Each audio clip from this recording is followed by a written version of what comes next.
여러분 안녕하십니까? 뉴스룸을 시작하겠습니다.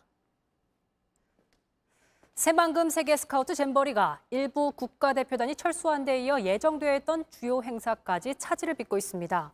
정부가 뒤늦게 지원 대책을 내놓으면서 일단 예정대로 오는 12일까지 대회를 진행하기로 했지만 사실상 개점 휴업 상태로 뒤숭숭한 모습입니다. 먼저 새만금 잼버리 현장으로 가보겠습니다. 김한수 기자. 아이들이 아마 가장 기대했을 것 같습니다. 오늘 열리기로 했던 K-팝 콘서트가 연기됐다고요? 네, K-팝 콘서트는 당초 오늘 오후 8시 이곳 야외 특설 무대에서 열릴 예정이었습니다. 인기 아이돌이 출연해 가장 관심을 모으는 행사이기도 했는데요. 그러나 조직위는 온열 질환과 안전 사고 등이 우려된다며 연기하기로 결정했습니다. 이상민 행안부 장관의 이야기 직접 들어보시죠. 안전에 관한 문제는 조금도 양보하거나 방심해서는 안 되기 때문에 오늘 밤 예정되어 있던 새만금 K-팝 콘서트는 연기하기로 결정했습니다. 네, K-팝 콘서트는 오는 11일 장소를 옮겨 전주 월드컵 경기장에서 열릴 예정입니다. 자, 그럼 무더위 속에서 잼버리 참가자들은 오늘 어떤 일정을 보냈습니까? 네, 어제와 마찬가지로 대부분 휴식을 취하는 모습이었습니다. 폭염이 계속되면서 야영지 내에서 열리는 전시나 푸드하우스 등 다양한 프로그램이 취소됐습니다. 낮 한때 공군 에어쇼가 열려 참가자들이 잠시 그늘 밖으로 나오기도 했지만 조직위 측에서 언론 취재를 통제하면서 현장에 있는 기자들도 참가자들의 반응을 지켜보기는 어려웠습니다. 폭염이나 위생관리 대책을 세웠다는데 현장의 상황은 좀 나아졌을까요? 네, 정부는 냉방버스 132대, 또 물놀이 시설 8곳 등을 현장에 추가하고 위생관리와 식사를 개선했다고 밝혔습니다. 그러나 환자는 계속 발생하고 있습니다. 어제 하루 병원 진료를 받은 잼버리 참가자만 987명입니다. 이 가운데 피부병변이나 벌레 물림이 절반 이상을 차지하고 온열 질환자도 100여 명에 달합니다. 정부가 관광 체험 프로그램을 늘리겠다고 했는데 현재 진행 상황은 어떻습니까? 네, 정부는 서울시와 부산 또 충북 등 각 지자체와 종교단체 등과 협의해 다양한 문화체험을 준비하고 있다고 밝혔습니다. 늦으면 모레까지 대체 프로그램과 숙소 등을 마련하겠다고도 했습니다. 그러나 잼버리 대회 일정은 채 일주일도 남지 않았습니다. 남은 기간 동안 다른 지자체로 이동하는 시간과 4만여 명에 달하는 참가자들을 모두 수용할 수 있는 시설을 확보할 수 있을지 미지수입니다. 지금까지 새만금 잼버리 야영장 앞에서 JTBC 김한수입니다.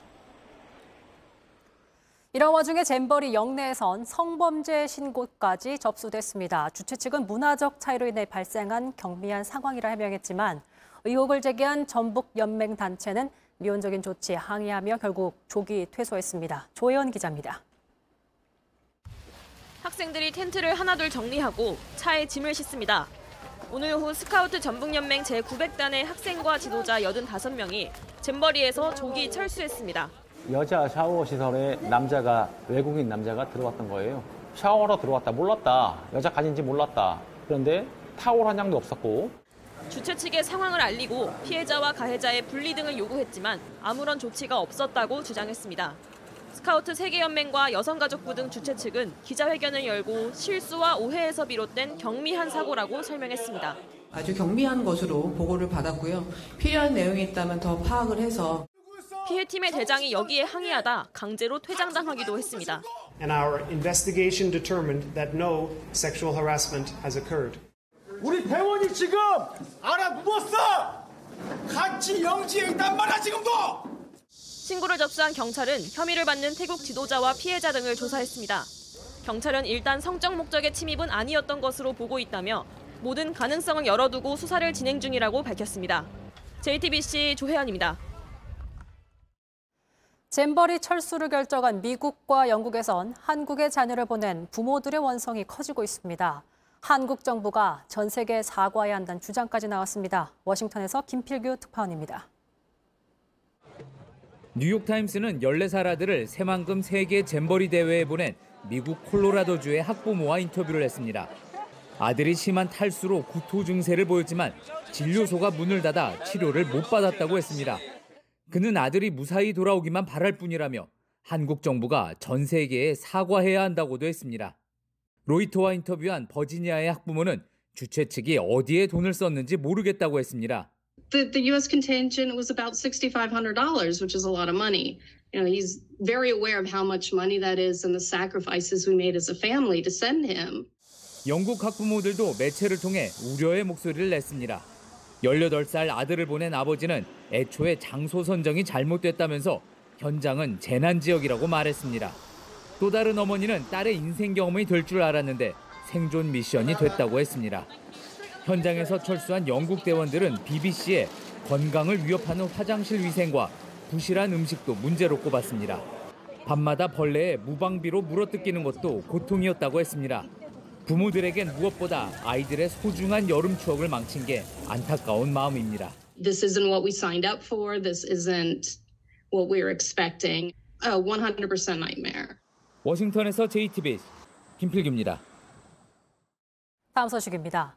분당 서현역의 흉기 난동으로 뇌사에 빠져있던 피해자 한 명이 결국 오늘 새벽 숨졌습니다. 경찰은 피의자 최원종에 대해 살인죄를 추가로 적용하고 사이코패스 검사도 검토하고 있습니다. 이승환 기자입니다.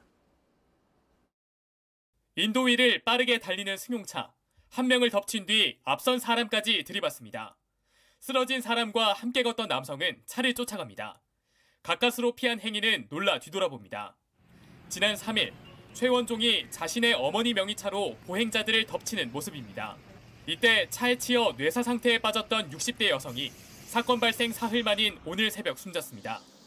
경찰은 살인 미수 등 혐의로 어제 구속된 최원종에게 살인죄를 추가했습니다. 남은 부상자 13명 중 역시 차에 치인 20대 여성 1명도 위중한 상태입니다. 경찰은 사이코패스 검사를 검토하고 있습니다. 왜 범행 저질렀습니까? 왜 범행 저질렀어요? 결심했습니까? 스토킹하는 집단을 살해해 그 존재를 알리려 했다는 등 망상에 따른 범행을 주장하고 있지만 흉기를 미리 구입하고 범행 뒤 달아나며 덤불에 숨기는 등 석연찮은 부분이 여전합니다. 경찰은 인터넷 커뮤니티에 최원종이 올린 걸로 추정되는 글들도 살펴보고 있습니다. 그중엔 흉기를 든 사진까지 첨부해 범행을 예고하는 듯한 게시물도 있는 걸로 파악됐습니다. JTBC 이승환입니다. 무차별 흉기 난동 사건에 비슷한 범행을 예고하는 각종 게시글까지 지금까지 검거된 작성자만 46명입니다. 오늘도 만일의 사태에 대비해 전국의 주요 학원가와 지하철역엔 무장 경찰이 배치됐습니다. 송승환 기자입니다. 오늘 오전 서울 대치동 학원가입니다. 이른 아침부터 총을 든 경찰 특공대를 포함해 무장 경찰 100여 명이 이 일대에 배치됐습니다. 이틀 전 한 인터넷 커뮤니티에 오늘 정오 대치동 한 대형 학원에서 흉기 난동을 벌이겠다는 예고글이 올라왔기 때문입니다. 학원 측은 학생들에게 등원하지 말라고 권고했습니다. 정부 사람도 많은데 갑자기 그런 예고 온다고 해서 우리 들었던 것 같아요. 학원 입구에선 경찰과 학원 측에서 고용한 경비원이 출입을 통제했습니다. 약간 무섭긴 했는데 에코백 들고 모자 쓰고 약간 이런 사람 보이면 혹시 저 사람 아닌가? 막 이런 느낌 들고. 범행이 발생하진 않았지만 게시글 작성자는 아직 검거되지 않았습니다. 서울 강남역, 인천국제공항, 부산 서면역 등 사람이 몰리는 전국 45곳에도 경찰 장갑차와 특공대가 배치돼 순찰했습니다. 인터넷에 범행 예고글을 올렸다가 경찰에 검거된 작성자는 오늘 정오 기준으로 46명입니다. 이 중엔 미성년자도 여러 명 있습니다. 경기 용인의 한 물놀이장에서 흉기 난동을 예고한 14살 A군은 경찰에 검거되자 재미로 올린 글이라고 진술했습니다. 대검찰청은 오늘 긴급회의를 열고 살인 예비 위협글을 단순 장난으로 돌릴 수 없다며 경찰이 구속영장을 신청하면 구속 수사를 적극 검토할 방침이라고 밝혔습니다.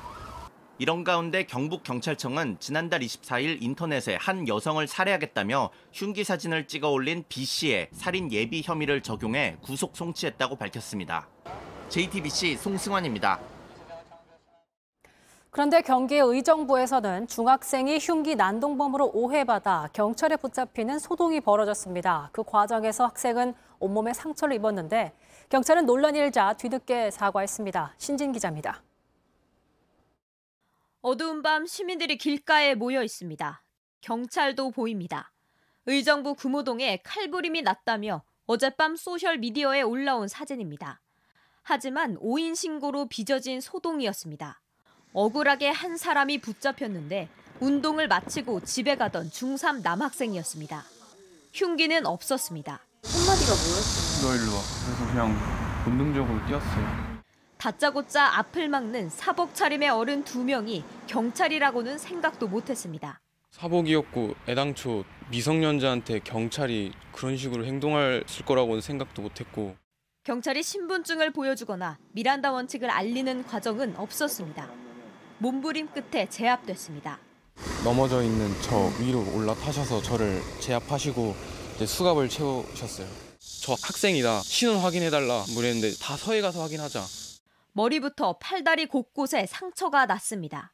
피범벅이 되어 있는 걸 보고 흥분 안 할 부모가 어디 있습니까? 사과부터 하세요라고 했더니 우리 직원도 다쳐서 병원 갔어요. 그게 대답이었어요. 경찰은 미란다 원칙을 알릴 시간이 없었고 만일의 위험을 막기 위해 수갑을 채웠다고 말했습니다. 과잉진압 논란이 일자 오늘 오후에서야 학생의 부모에게 전화해 사과했습니다. 가족들은 이해할 수 없다는 입장입니다. 무슨 제4공하고 5공하고 대공수사과냐. 어떻게 사람을 그런 식으로 하냐. 부모는 경찰에 법적 책임을 묻겠다고 했습니다. JTBC 신진입니다. 오늘도 이어진 찜통 더위 속 전국 곳곳에는 소나기가 내리기도 했습니다. 하지만 며칠 뒤에는 일본을 덮친 태풍 카눈이 우리나라를 관통할 것으로 보여 더 강한 비바람이 예상되고 있습니다. 황예린 기자입니다. 아이들이 분수대에서 물놀이로 더위를 식힙니다. 양산과 손풍기를 들고 다니는 모습도 곳곳에서 보입니다. 서울 낮 최고 기온은 33도까지 올랐고 대구 35도를 넘었습니다. 잼버리 행사가 열리는 전북 부안은 33도를 기록했습니다. 이어지는 폭염 속에 온열질환 추정 사망자는 오늘 경북에서 1명 더 늘어나 총 22명이 될 걸로 보입니다. 폭염 속에 전국 곳곳에 소나기도 왔습니다. 밤까지 서울, 경기, 강원, 전라, 경상권 대부분에 5에서 60mm, 많게는 70mm의 비가 예보됐습니다. 서울 동북권과 강원도 산지엔 호우주의보가 내려지기도 했습니다. 소나기가 동반되는 찜통더위는 모레까지 이어질 전망입니다. 그러다가 9일부터 태풍 카눈의 영향을 받게 됩니다. 점차 북진을 하면서 10일 낮에는 상륙한 이후 계속해서 북진하며 우리나라에 영향을 줄 것으로 예상됩니다. 일본 오키나와를 휩쓴 카눈이 내일부터 방향을 완전히 한반도 쪽으로 틀었기 때문입니다. 9일 밤 규슈 서쪽 해상을 통과한 뒤 부산부터 대구 부근을 따라 우리나라를 관통할 걸로 예상됩니다. 초속 15m 이상의 강풍 반경에 9일 밤부터 10일 밤까지 부산, 울산, 경남이, 10일부터 11일 낮까지 대구, 경북, 충북 지역과 강원도, 경기 동부가 들 걸로 보입니다. JTBC 황예린입니다. 더위와 사투를 벌이던 건 농가의 가축들도 마찬가지입니다. 벌써 23만 마리가량이 폐사했고 이미 지칠 대로 지친 가축들이 얼마나 더 버틸 수 있을지 걱정입니다. 배승주 기자가 현장 취재했습니다. 사방에 뚫려 있는 축사입니다. 가만히 있어도 땀이 날 정도로 덥습니다. 그런데 소들은 한데 모여 있습니다. 대형 선풍기 밑에서 더위를 피하는 겁니다. 이곳에선 소울음 소리도 잘 나지 않습니다. 송아지부터 출산 임박한 어미소까지 우두커니 서서 바람만 맞고 있습니다. 낯선 사람 경계할 힘도 없는 겁니다. 태양열 내려오지요. 지 몸은 만삭이지요. 파리는 스트레스 주지요. 그렇게 되면 이제 유산하는 가능성이 많지요. 자기가 죽을 판인데 뭐 말라고 울지도 않지요 아무래도. 좁은 우리안. 돼지들이 다닥다닥 붙어 누워 숨을 헐떡입니다. 열을 식히려 지붕 위에 물을 뿌리지만 역부족입니다. 사정이 조금 나은 곳들도 있지만 얼마나 더 버틸 수 있을지는 알 수 없습니다. 닭 7만 마리를 키우는 농장입니다. 입구에선 비바람이 치는 것 같습니다. 환기 시설로 공기의 흐름을 빠르겠고 여기에 물을 뿌려 온도를 낮추는 겁니다. 바깥보다 7도가량 낮다지만 양계장 안은 그래도 31도입니다. 지금보다 더 온도가 올라가고 온도 관리가 되지 않는다면 많이 죽습니다. 4,500마리 돼지를 지키기 위해 축사를 고쳐 에어컨을 달았습니다. 식당에서 사용하는 포도당입니다. 이 농장에선 하루 2번 사료와 함께 이 포도당을 특식으로 제공하고 있습니다. 전기세만 월 2천만 원, 영양제 값도 만만치 않습니다. 전력 사용량을 좀 줄여달라고도 전화가 오고 이 마을 전체 사용량보다 저희가 많습니다. 폐사만은 막겠다는 마음으로 버티지만 길어지는 폭염에 동물도 사람도 매일 한계를 겪고 있습니다. JTBC 배승주입니다. 다음 소식입니다. 철근 누락이 확인된 아파트의 철근 보강 공사가 시작됐습니다. 정부는 철근 누락이 심한 아파트 일부에 계약 해지 위약금을 없애는 대안까지 꺼내 민심 달래기에 나서고 있지만 입주자들의 불안은 계속되고 있습니다. 정원석 기자입니다. 경기도 양주 회천 15단지 아파트입니다. 예정대로라면 다음 달 준공 후에 내년 초 880세대가 입주 예정이었는데요. 이곳에선 지하주차장 154개 기둥 모두에서 철근 누락이 확인돼 보강 작업에 들어갔습니다. 이 때문에 준공이 3개월 정도 밀려서 올해 말에야 될 예정입니다. 오늘 원희룡 국토부 장관과 이한준 LH 사장은 현장을 찾아 보강 작업 진행 상황을 보고받았습니다. 계속 전체적으로 다 보강을 하고 보강은 추가로 기둥이 25개가 여기는 보강 철근이 전체 전단근이 다 빠졌잖아요, 그죠? 그렇습니다. 계약 해지도 고민하고 있는 주민들은 무엇보다 안전하게 공사가 진행돼야 한다고 연거푸 물었습니다. 과정에 관련해서 저희한테도 알려주시는 건가요? 투명하게 우리 입주 예정자들에게 모든 정보를 다 제공을 하겠습니다. 비용을 저희들이 다 대서 그 입주 예정자들의 눈높이에서 또 그 시각을 가지고 점검을 하도록 하겠습니다.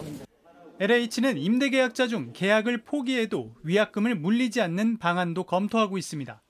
이와 함께 공정거래위원회는 철근 누락이 확인된 LH 15개 단지에 대해 시공사들이 하도급 업체들에게 공사 대금을 제대로 지급했는지 등도 조사하기로 했습니다. JTBC 정원석입니다. 정부가 최근 신혼부부에게 최대 3억 원까지 증여세를 공제해주는 개정안을 내놨죠. 초부자 감세라며 반대하던 민주당 내에서도 입장 변화가 감지되고 있는데 실제 2030들의 생각은 어떨까요? 유정화 기자가 들어봤습니다. 양가 부모에게 각 1억 5천만 원씩 최대 3억 원까지 세금 없이 물려받을 수 있게 하겠다는 세법 개정안. 민주당 이재명 대표의 발언은 논란에 불을 지폈습니다. 또 초부자 감세냐 이런 한탄이 나오고 있습니다. 증여 못 받아서 결혼 못하는 거 아닙니다. 이런 방안으로 혜택 볼 계층 극히 적습니다. 국민의힘은 각각 최대 1억 5천만 원, 즉 부부 합산 3억 원을 주는 양가가 초부자냐고 비판했습니다. 민주당 내 다른 의견도 나왔습니다. 저희가 무조건 그 법안, 그 정부안에 대해서 반대하는 것은 아니다. 다만 세수 결손에 대한 대책이 없이 또 추가적인 감세를 하는 게 내년 총선을 앞두고 감세를 비판하는 것만이 능사가 아니라는 겁니다. 실제 취재진이 만나본 2030들은 치솟는 물가, 특히 집값 때문에 현재 5천만 원 증여세 면제 한도는 현실성이 떨어진다고 했습니다. 집값이 계속적으로 지금 상승하고 있는 추세고 지금 우리 나이대 사람들이 결혼하기에는 좀 모자라지 않나.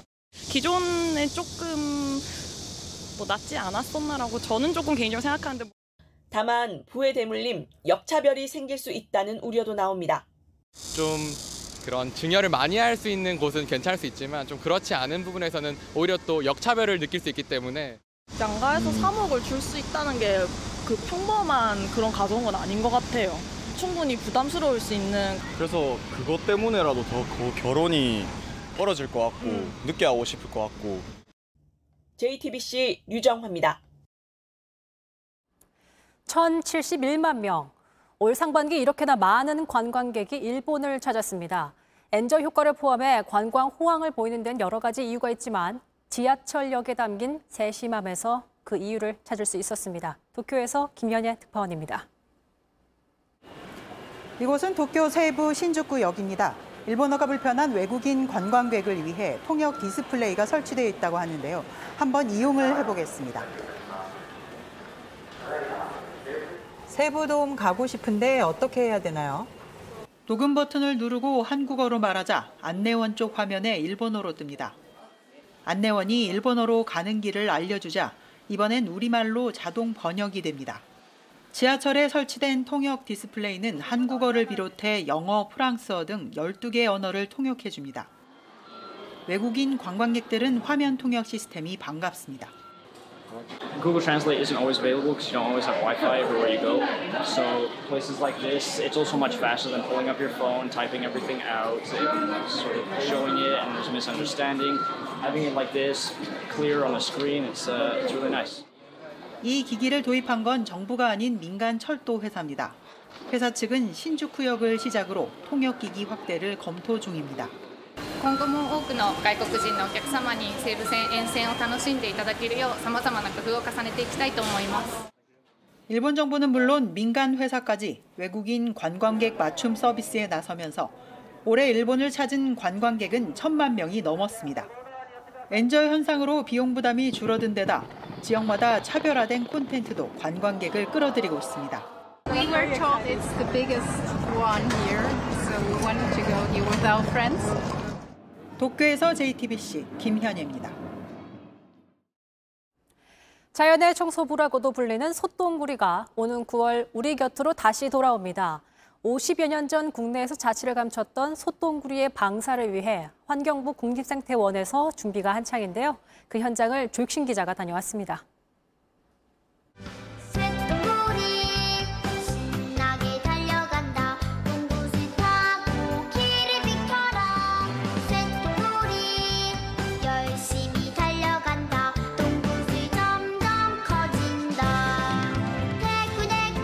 동요로 불릴 정도로 친숙한 곤충 솥동구리. 정작 우리나라에선 50여 년 전 자취를 감췄습니다. 지난 2019년 환경부에서 솥동구리를 찾는다는 광고까지 냈지만 결국 한 마리도 찾지 못했습니다. 화학 첨가물이 들어간 사료와 구충제 보급이 솥동구리 멸종의 원인으로 꼽힙니다. 다만 솥동구리가 국내에서 완전히 사라진 건 아닙니다. 토종 솥동구리와 유전자가 같은 몽골 출신 솥동구리들이 오늘도 열심히 똥구슬을 굴리고 있습니다. 환경부가 지난해 본격적인 솥동구리 복원과 증식을 위해 현지에서 직접 채집해왔습니다. 혹여나 몽골 초원의 입맛이 그리울까 은퇴한 경주마까지 들여와 특식까지 제공해 정성껏 키웠습니다. 지금은 우리나라 솥동도 잘 먹는다고 합니다. 증식 작업도 순조롭습니다. 지난 5월부터 번식기에 접어든 솥동구리들. 암수 한 쌍이 함께 정성껏 경단을 빚습니다. 수컷이 끌고 암컷이 밀며 똥구슬을 부지런히 옮깁니다. 새끼가 태어날 최적의 공간을 찾는 겁니다. 땅을 파고 경단을 묻은 뒤 그 안에 알을 낳습니다. 30에서 40일쯤 지나면 애벌레에서 번데기를 거쳐 새끼 솥동구리가 태어납니다. 암컷 한 마리는 번식 기간 동안 많게는 15개의 알을 낳습니다. 암수 한 쌍씩 신방을 끓여준 증식 상자들입니다. 보시는 것처럼 이미 대가족을 이룬 솥동구리도 있습니다. 번식이 모두 끝나면 솥동구리 200마리를 자연으로 내보낼 예정입니다. 이미 후보지 5곳을 점찍어 놨습니다. 현재 솥동구리가 서식하고 있는 몽골과 같이 드넓은 벌판에 가축이 있고 모래밭이 펼쳐진 곳을 방사 대상지로 선정했습니다. 50여 년 만에 우리 곁으로 돌아오게 된 솥동구리들. 부디 잘 정착할 수 있기를 기대해 봅니다. 신나게 달려간다. 행복한 꿈 꾼다. JTBC 조익신입니다.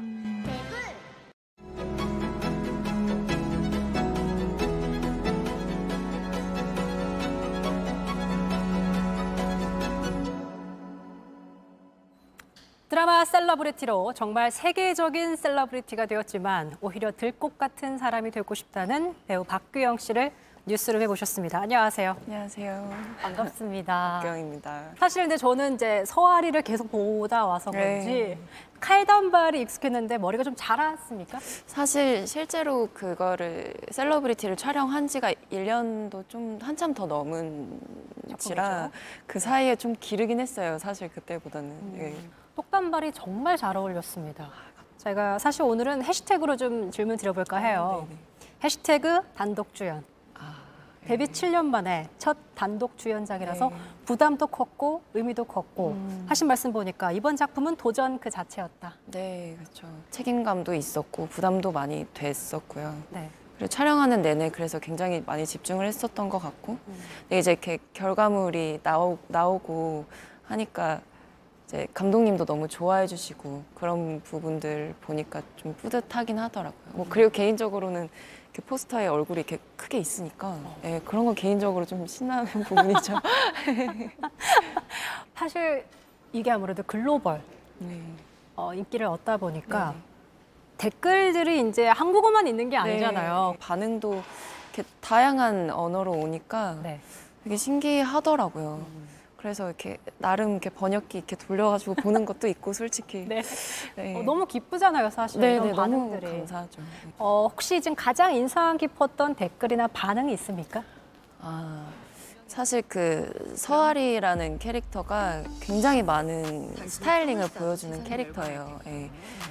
그런 부분에 대한 좋은 피드백이 있을 때 좀 기분이 좋더라고요. 뭐 이런 옷이 너무 예뻤다. 이런 옷은 정말 따라 입고 싶더라. 뭐 이런 말씀 주시면 굉장히 기억에 많이 남더라고요. 박규영 씨는 평소에 이렇게 꾸미는 거에 크게 관심 없으신 편인가요? 뭐 안 좋아할 수가 있겠냐마는 아마 길거리에서 저 보시면 전혀 모르실 거예요. 왜냐면 정말 편한 차림에. 혹시 오늘 스타일링도 이렇게 시크하고 편한 스타일을 고집하신 겁니까? 나름의 예의와 격식을 차린 복장으로 깔끔하게 가자 해가지고 나름 깔끔하게 셔츠 입고 네, 머리도 이렇게 딱 붓고 그러고 오신 거군요. 오늘 의상에 대해서 해시태그로 한마디로 정의한다면 뭐가 있을까요? 꾸안꾸가 아닐까 싶습니다. 꾸안꾸 맞는 것 같습니다. 또 센스 있게 해시태그로 답을 해주셨습니다. 해시태그 소셜미디어 관련된 질문 드리겠습니다. 아무래도 우리의 일상과 밀접한 소셜미디어 인플루언서들의 삶을 그린 드라마다 보니까 공감 가는 부분이 굉장히 찍으면서도 많았을 것 같다는 생각이 들었거든요. 우리는 나를 표현하는 세상에 살잖아라고 이제 얘기하는 부분이 있어요. SNS가 나라는 사람을 어떻게 표현하느냐에 대한 선택인 것 같다라는 생각은 변하지 않더라고요. 촬영하는데 가장 힘들었던 장면으로 악플을 직접 읽는 장면을 꼽으셨어요. 사실은 현실에서는 조금 외면하는 부분도 있고 뭐 인정해야 될 부분이면 인정하는 부분도 있고 한데 그 캐릭터로서 그렇게 엄청난 악플들을 이렇게 마주하는 한 적은 없긴 하거든요. 그래서 그런 부분이 정말 쉽지 않았던 촬영 분량이긴 한 것 같습니다. 해시태그 오징어 게임. 화제작 오징어 게임 시즌2에 합류한다는 기사가 나왔습니다. 7월 초부터 촬영이 들어간다는 기사를 봤는데 이제 촬영을 하고 계신 겁니까? 어떻게 구체적으로 말씀드리긴 좀 어려운 부분이 있지만 네, 너무 재밌게 촬영을 하고 있어요. 그리고 이제 스태프분들도 제작진 분들도 엄청난 책임감을 가지시고 네, 굉장히 열정적으로 임하시는 것 같아요. 그래서 저도 이제 그분들의 열정과 책임감에 누가 되지 않게 좋은 모습으로 보여드릴 수 있도록 하겠습니다. 그래서 정말 쉴 틈 없이 일하고 있지만 지치지 않는다. 그 원동력이 또 궁금해요. 사실 체력적으로는 쉽지 않을 것 같은데. 네, 연기적으로도 많은 부분을 배우지만 정말 인간 박규영으로서도 정말 배우는 게 많은 것 같아요. 그러면서 그런 배우는 것들에 대한 조금 성취감들이 조금 있는 것 같고 그 배운 것들을 통해서 다음에는 정말 잘해봐야지 뭐 이렇게 계속 이렇게 이어지는 것들이 쉬지 않게 만들게 된 어떠한 원동력이지 않나. 그렇게 약간 도화지 같은 느낌이 있어서 어떤 캐릭터를 입혀도 색이 잘 나오는 게 아닐까 이런 생각이 들었거든요. 어떻게 생각하세요? 가장 많이 받는 피드백이 전작에 나왔던 이 캐릭터랑 같은 인물인지 몰랐다라는 맞아요. 동일 인물인지 몰랐다. 네네네.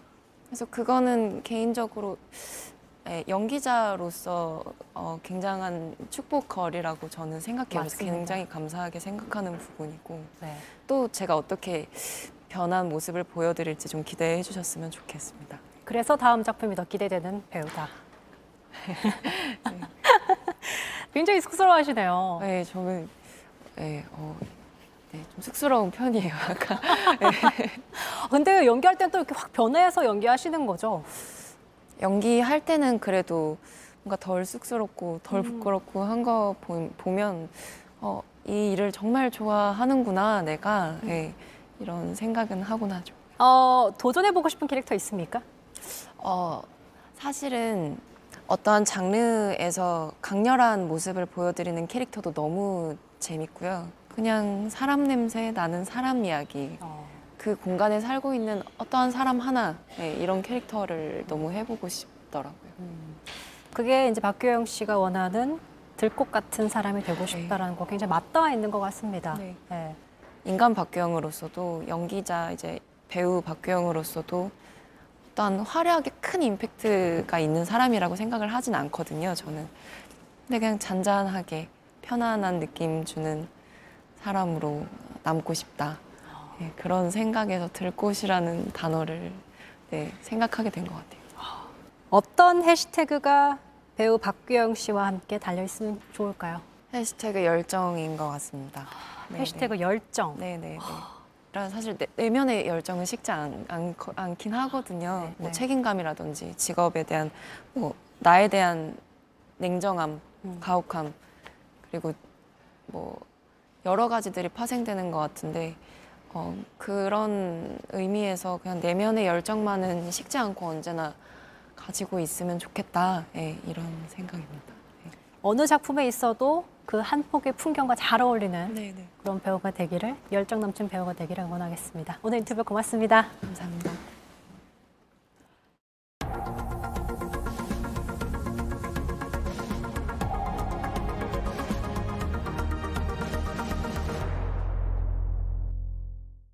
뉴스룸이 준비한 소식은 여기까지입니다. 시청해주신 여러분 고맙습니다.